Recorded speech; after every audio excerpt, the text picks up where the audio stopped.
впервые познакомились мы в апреле 2010 года при встрече с Халидой Кипчаковой. Была организована встреча с приглашенными. Мы с Наташей как бы помогали как организаторы. Мы просто потрясли ее работы.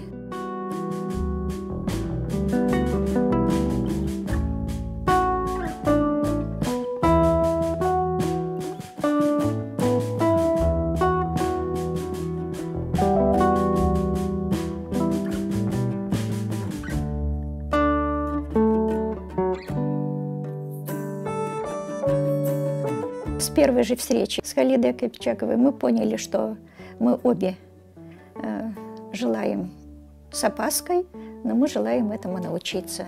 Для меня это совершенно новое, совершенно необычное, но очень хотелось ее освоить. Красота, необычность, даже сложность вышивки и та привлекла. Ну, сначала как бы был испуг, недоверие.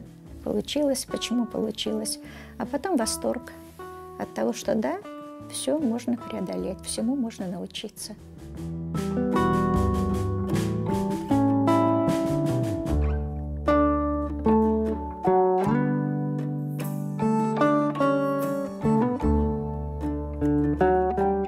Почему-то я думала, что у меня не получится, поэтому вот это меня немного тормозило первый месяц. Вот, а на второй месяц уже не отставала от своих подруг.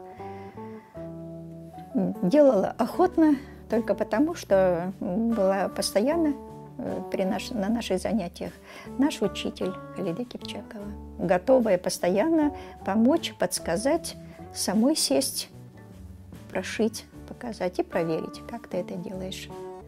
Группа была сначала большая, по-моему, даже более 10 человек. Но через какое-то время нас осталось 3, и мы преодолели все сложности.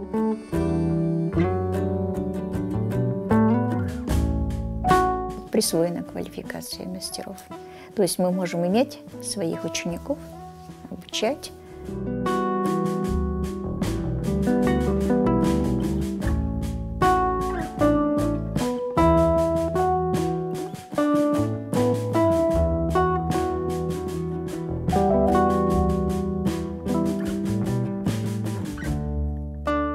Я не принимаю заказы, я люблю дарить.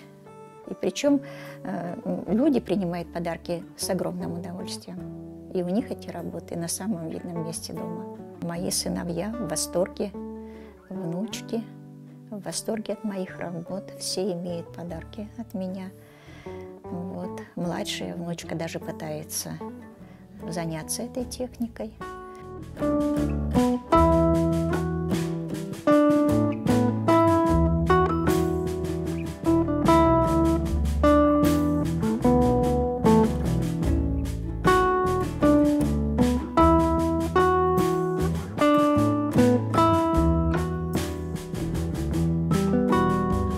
Я его думала сначала года 3, как его правильно сделать. Потом года 3 вышивалась, а потом сборка.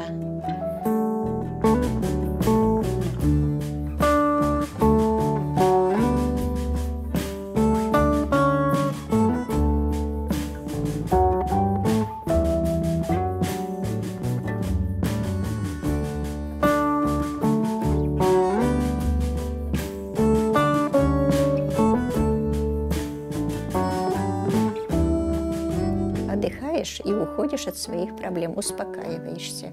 Очень успокаивает работа. Ты сосредотачиваешься на своих инструментах, на своем полотне, и многие проблемы уходят в сторону. Крымско-татарская вышивка развивалась веками и будет всегда. К этому стремятся мастера, и мы к этому стремимся, чтобы можно было и после нас что-то подарить. И поэтому вышиваем не только для себя, но бывает так, что делаем подарки музеям.